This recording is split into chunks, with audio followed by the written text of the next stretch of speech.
On the afternoon of the 16th of April 1850, the city of Angers sat beneath darkening skies as a storm gathered over western France.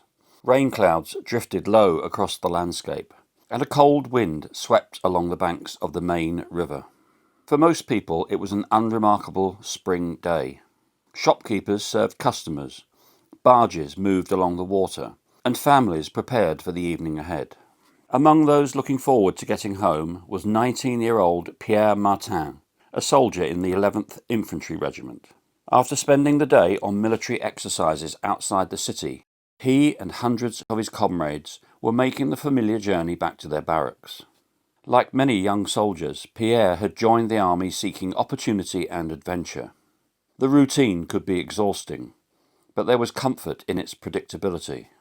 The day's training was over, and before long he would be back in Angers with a warm meal waiting. Folded inside his coat was a letter from home that he had been carrying for several days, its creased edges softened by repeated reading. None of the men marching beside him had any reason to believe that this ordinary walk home would become one of the deadliest bridge disasters in French history.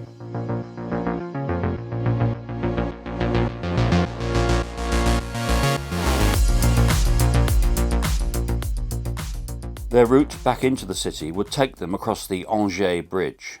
Stretching gracefully across the main river, the suspension bridge was considered a triumph of modern engineering. Its iron cables and wooden deck represented the confidence of a nation embracing progress. For years it had carried travellers, merchants, carts, and soldiers without incident. To the people of Angers, it was more than a bridge. It was proof that human ingenuity could overcome nature itself. As the regiment approached the structure, the first drops of rain began to fall. The soldiers pulled their coats tighter against the worsening weather and continued forward, filing onto the bridge in disciplined formation. Nearly 500 men stepped onto the wooden deck, their boots striking the planks in perfect unison as the familiar rhythm of military marching echoed across the river. People standing on the riverbanks paused to watch. A regiment crossing a suspension bridge was an impressive sight. The steady beat of hundreds of synchronized footsteps rolled across the water like a drum, a display of order and precision that few could have imagined would soon become so dangerous. Pierre glanced over the side at the river below. Recent rainfall had swollen the Main, turning its waters dark and fast-moving. The current churned around the bridge supports before disappearing downstream towards the city. Around him, the regiment continued its march through the rain, unaware that the bridge beneath them was beginning to respond to the rhythm of their footsteps.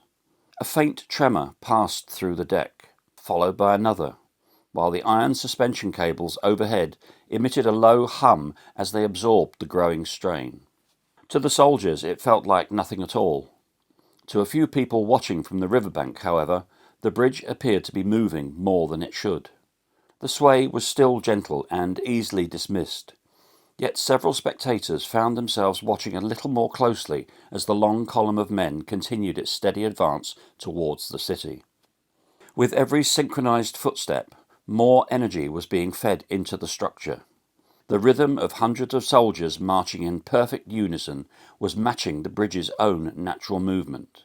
Neither the officers nor the men could feel the danger building beneath them, but the vibrations were growing stronger with every second.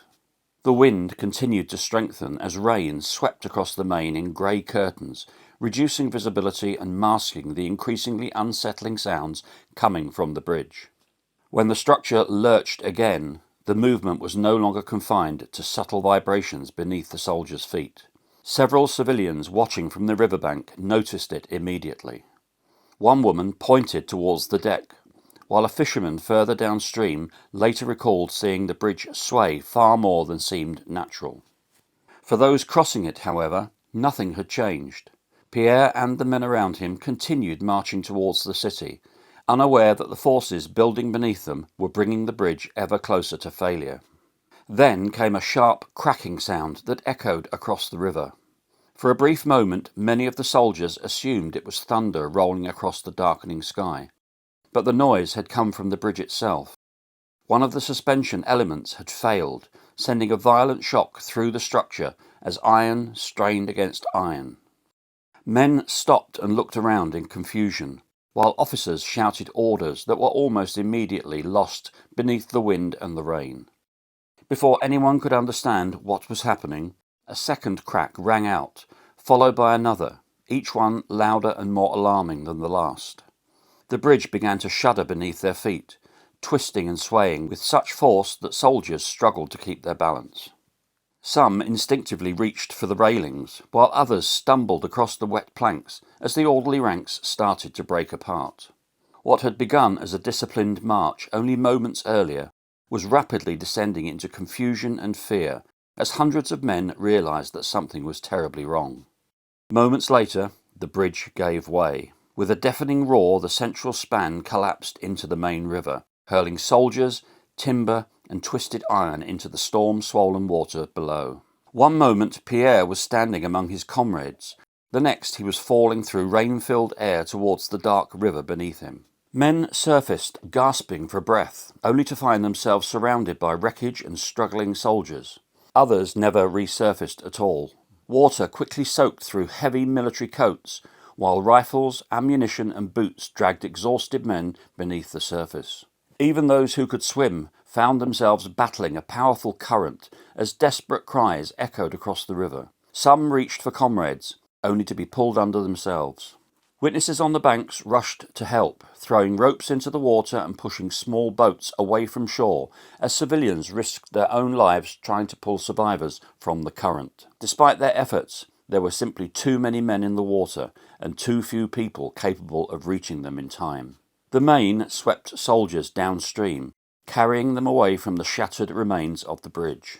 As darkness approached and the storm continued overhead, the full scale of the disaster began to emerge. Of the approximately 480 soldiers who had marched onto the bridge that afternoon, 226 would lose their lives. The disaster did not end when the waters of the Maine finally grew quiet. Throughout Angers, families waited desperately for news as survivors were brought ashore, and the scale of the catastrophe gradually became clear. Mothers, wives, and siblings gathered along the riverbanks, searching the faces of exhausted soldiers pulled from the water, in the hope of spotting someone they loved. Each boat that arrived carried answers for some families and heartbreak for others. As darkness settled over the city, recovery efforts continued by lantern light. Soldiers and civilians worked side by side, combing the river and its banks for survivors. But with each passing hour, hope began to fade. The Maine had carried many of the victims far downstream, and in the days that followed, recovery teams searched mile after mile of riverbank, retrieving bodies from wreckage, mud, and tangled vegetation. For those left behind, the waiting was often the hardest part. Some families learned of their loss almost immediately. Others endured days of uncertainty before receiving confirmation that a son, husband, or brother would never be coming home. Across France, letters and official notices arrived bearing devastating news, turning what had begun as an ordinary spring afternoon into a national tragedy. For some families, the last tangible connection to the men they had lost would be the letters they had written only days before. The city of Angers fell into mourning. Funeral processions wound through the streets that only days earlier had been filled with the routine sounds of daily life, while churches filled with grieving relatives and comrades struggling to comprehend how so many lives had been lost in a matter of moments. Among the dead were young recruits who had barely begun their military careers, alongside seasoned veterans who had survived years of service only to perish within sight of home. They had set out expecting nothing more than a routine march back to barracks. Instead, hundreds of families found themselves planning funerals for the men who had kissed loved ones goodbye that morning, believing they would return before nightfall. In the weeks that followed, engineers carefully gathered evidence and examined the wreckage. They eventually concluded that the soldiers' synchronized march had created a phenomenon known as mechanical resonance, causing the bridge's natural vibrations to grow until the structure could no longer withstand the strain. Combined with the severe weather conditions and existing weaknesses within the bridge, the result had been fatal. The lessons learned that day changed military procedure around the world. From then on, soldiers would be ordered to break step when crossing bridges. It remains a simple instruction repeated by armies to this day, but behind those words lies the memory of 226 men who never made it home. The Angers Bridge was rebuilt, and the Main River flows on as it always has.